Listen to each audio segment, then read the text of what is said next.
नमस्कार, आप देख रहे हैं 11 स्पेशल और मैं आपके साथ सुष्मिता राजा। और 11 स्पेशल में सबसे पहले बात विधानसभा के विशेष सत्र को लेकर जुड़ी हुई है। 8 जुलाई को विधानसभा का विशेष सत्र है और देखिए हेमंत सोरेन सदन में विश्वास मत भी पेश करेंगे। महागठबंधन के पास है बहुमत का आंकड़ा, कांग्रेस ही दावा कर रही है। विश्वास मत के बाद मंत्रिमंडल का विस्तार होगा। वर्तमान में विधानसभा का अगर अंक गणित समझे तो इंडिया अलायंस के पास 46 है और विधायक एनडीए के पास आप देख लीजिए 26 विधायक हैं और अन्य के पास 2 विधायक हैं। वर्तमान में 76 निर्वाचित विधायकों की विधानसभा में है और देखिए विश्वास मत जीतने के लिए 39 विधायकों का समर्थन चाहिए। सत्ताधारी दल के पास 46 विधायकों का समर्थन है। जेएमएम के पास 27 विधायक और कांग्रेस के पास 17 विधायक है। आरजेडी और सीपीआईएम यानी कि माले का एक विधायक जो है वो समर्थन में है।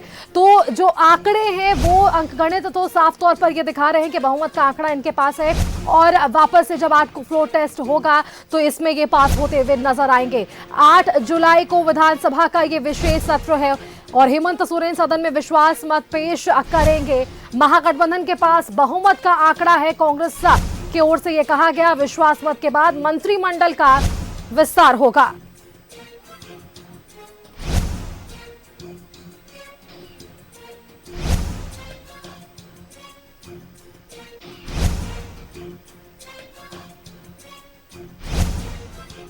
वर्तमान में 76 निर्वाचित विधायकों की विधानसभा है। विश्वास मत जीतने के लिए 39 विधायकों का समर्थन चाहिए।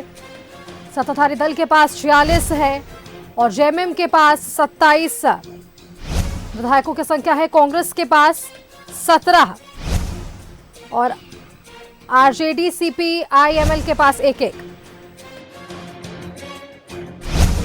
राज्यपाल महोदय ने जिम्मेदारी दी है और जो उन्होंने न्योता दिया उसमें उन्होंने स्पष्ट शब्दों में कहा 7 दिन के अंदर आपको बहुमत साबित कर 7 दिनों के अंदर करना है। तो उस निमित्त हम लोगों ने 8 तारीख को बहुमत लेने का फैसला किया है। उसके बाद तुरंत बाद हम लोग मंत्रिमंडल का भी विस्तार करेंगे और जो राज्य के लिए हम लोगों ने खाका खींचा था और जिस तरह से कई तरह की परेशानियां आई, प्राकृतिक विपदा से लेकर के पैदा की हुई विपदा तक हम लोग लगातार लड़ने का काम किए। अब मजबूती से अंतिम पायदान पर बैठे व्यक्ति के लिए काम करना है, बेरोजगारों के लिए काम करना है, जो परीक्षा लेनी है उनको जल्द से जल्द कराना है।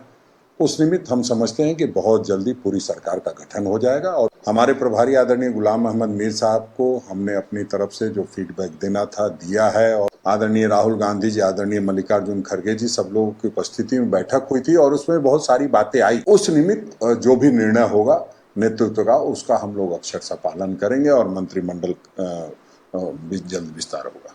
बात फ्लोर टेस्ट की नहीं है।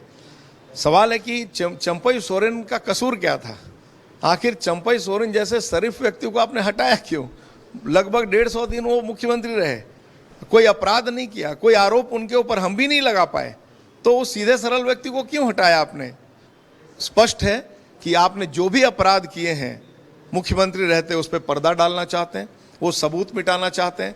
चाहे 1000 करोड़ का जो माइनिंग लीज घोटाला हुआ, पत्थर घोटाला हुआ, संथाल परगना का पहाड़ साफ कर दिया गया, चाहे 400 जो बालू के घाट हैं उन घाटों से अवैध रूप से आपके लोग जो वसूली कर रहे हैं, या कोई भी जो भी अपराध आपके माध्यम से, शराब घोटाला दिल्ली से बड़ा यहाँ हुआ, सब पर आप पर्दा डालना चाहते हैं और सारे सबूत मिटाना चाहते हैं।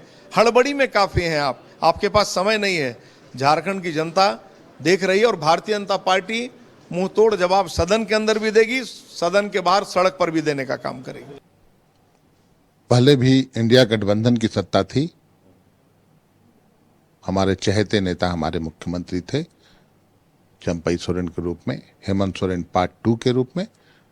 अब हेमंत सोरेन जी चूंकि उनको तानाशाही ताकतों ने साजिश के तहत जेल भेजा था और उन्होंने अपने अभिभावक तुल्य चंपई सोरेन जी पर विश्वास किया और सत्ता सौंप के गए। वो जब वापस निकले बेदाग बरी होकर, मैं बरी ही मानूंगा जिस तरह का आदेश है, तो चंपई सोरेन जी ने पूरी बैठक के दौरान सबसे पहले ये प्रस्ताव दिया कि आप राजकाज संभालिए, चूंकि जनादेश आपके नाम है। तो पहले भी मुख्यमंत्री हमारे थे, 5 महीने के लिए भी चंपई सोरेन जी हमारे अभिभावक मुख्यमंत्री बने। अब फिर हेमंत सोरेन जी झारखंडी आवाम के जनभावना के अनुरूप वापस फिर उन्होंने बागडोर संभाली।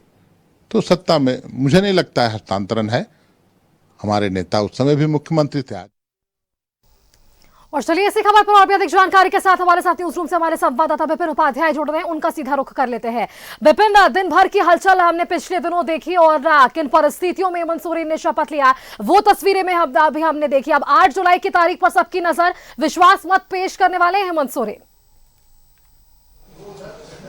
जी देखिए, ये भी एक प्रक्रिया है। जब भी कोई गठबंधन की सरकार नए सिरे से आती है तो गवर्नर वहां पर फ्लोर टेस्ट की बात करते हैं। और कल जब दावा स्वीकार किया गया था हेमंत सोरेन का, और तो गवर्नर ने उनको 7 दिनों के अंदर सदन में बहुमत साबित करने के लिए कहा था। और इसी कड़ी में कल जो शपथ ग्रहण हुआ और उसके बाद मुख्यमंत्री हेमंत सोरेन झारखंड मंत्रालय पहुंचे तो उन्होंने कैबिनेट में अन्यान के जरिए विधानसभा का विशेष सत्र सोमवार को आहूत करने का निर्णय लिया। और सोमवार के दिन सदन में मुख्यमंत्री हेमंत सोरेन विश्वास का प्रस्ताव रखेंगे। इस विश्वास के प्रस्ताव में सदन में चर्चा होगी और उसके बाद सदन से बहुमत हासिल करेंगे हेमंत सोरेन, जो प्रक्रिया है। और झारखंड के लिए अगर हम इस ये जो स्पेशल सेशन की बात करें और बहुमत हासिल करने की बात करें तो बीते दिनों जब 2 फरवरी को चंपई सोरेन की अगुवाई में सरकार बनी थी, तब भी 5 फरवरी को सदन में जो है वो विश्वास मत हासिल किया था चंपई सोरेन ने नई सरकार के गठन के बाद। और ठीक इससे पहले जब झारखंड में लिफाफा प्रकरण हुआ था और झारखंड की राजनीति रायपुर शिफ्ट हुई थी, उस वक्त भी जब विधायकों को रायपुर ले जाया गया था तो वहां से लौटाकर 5 सितंबर को जो विशेष सत्र 2022 को आहूत किया गया था, उस वक्त ऐसी कोई परिस्थिति नहीं थी, लेकिन स्वतः मुख्यमंत्री ने सदन में विश्वास का प्रस्ताव लाकर बहुमत साबित किया था। तो एक बार फिर जब नेतृत्वकर्ता यहां पर बदले हैं सरकार के में और हेमंत सोरेन की अगुवाई में फिर से कल सरकार का गठन हो चुका है, तो 8 तारीख के दिन उन्हें सदन में बहुमत साबित करना है। अगर दलगत आंकड़ा जो झारखंड विधानसभा में है उस पर गौर करें तो झारखंड मुक्ति मोर्चा के 2 विधायक सांसद हो गए हैं, तो इस हैसियत उनकी उन्होंने इस्तीफा दे दिया है। सीता सोरेन ने बीजेपी में जाने वक्त अपनी विधायकी छोड़ी थी, यानी कि जेएमएम जिसके पास कुल 30 विधायक थे, वहां पर झारखंड मुक्ति मोर्चा का स्ट्रेंथ 27 का होता है। चमरा लिंडा और लोबिन हेम्ब्रम पर पार्टी ने अनुशासनात्मक कार्रवाई कर रखी है, लेकिन 27 विधायक विधानसभा में जेएमएम के नाम से हैं। कांग्रेस के पास 16 विधायक है और प्रदीप यादव को जोड़कर यह संख्या 17 हो जाती है। तो 27 झारखंड मुक्ति मोर्चा के और 17 कांग्रेस के, ये आंकड़ा 44 होता है। राष्ट्रीय जनता दल का समर्थन सरकार को है, ये आंकड़ा 45 होता है। विनोद सिंह ने अपना समर्थन सरकार को दे रखा है, जिसके साथ ये संख्या 46 की हो जाती है। बात अगर बीजेपी की करें और जब क्योंकि यहां पर फ्लोर टेस्ट होना है तो एक दिलचस्प आंकड़ा यहां पर इसलिए भी देखना जरूरी होगा क्योंकि जेपी पटेल बीजेपी के विधायक हैं अभी भी सदन में, लेकिन वो कांग्रेस में आ चुके हैं और कांग्रेस के सिंबल पे विधानसभा का चुनाव लड़ चुके हैं। बीजेपी के अपने हिस्से 2019 के विधानसभा के चुनाव में 25 विधायक चुनाव जीतकर आए थे और उसके बाद बाबूलाल को मिलाकर भाजपा के पास 26 का ये आंकड़ा था। लेकिन सबसे बड़ी बात जो है कि जो सिंदरी से विधायक हैं बीजेपी के इंद्रजीत महतो, वो सन 2020 से इलाजरत है हैदराबाद में, वो सदन नहीं आ सकते, तो उनका वोट काउंट नहीं होगा। जेपी पटेल अगर इस फोल्डर में चले जाते हैं, क्रॉस वोटिंग कर देते हैं, तो ये संख्या वहां पर गिरेगी। ढुल्लू महतो, मनीष जायसवाल विधायक हो चुके हैं, उन्होंने इस्तीफा दे दिया है। यानी कि मैजिक फिगर जो सदन का है, और क्योंकि कुल स्ट्रेंथ अब भी झारखंड विधानसभा का 76 का है, तो ऐसे में 39 या 40 का वो लगभग 39 विधायकों के समर्थन की आवश्यकता होगी। और जैसा मैंने गिनाया 46 विधायक, और बीते दिनों जब आज से 5 महीने पहले चंपई सोरेन ने सदन में विश्वास मत हासिल किया था तो उनके पास 47 विधायक सदन में खड़े थे और उस वक्त रामदास सोरेन इलाजरत थे दिल्ली में, जो घाटशिला से झारखंड मुक्ति मोर्चा के विधायक थे, वो हाउस में नहीं आ पाए थे। तो इस लिहाज से हेमंत सोरेन ये जो एक प्रक्रिया है बहुमत साबित करने की, उसमें जो जादुई आंकड़ा है उसको बहुत आसानी से सदन में साबित कर देंगे।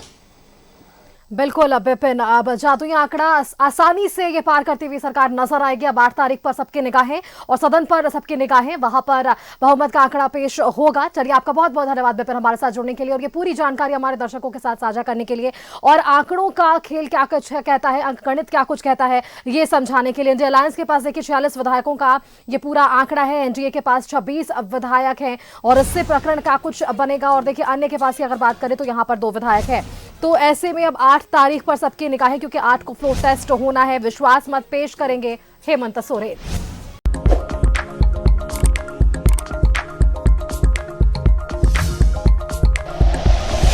Like and share videos, subscribe करें हमारा चैनल और प्रेस करें बेल आइकॉन। न्यूज़ 11 भारत, सच है तो दिखेगा।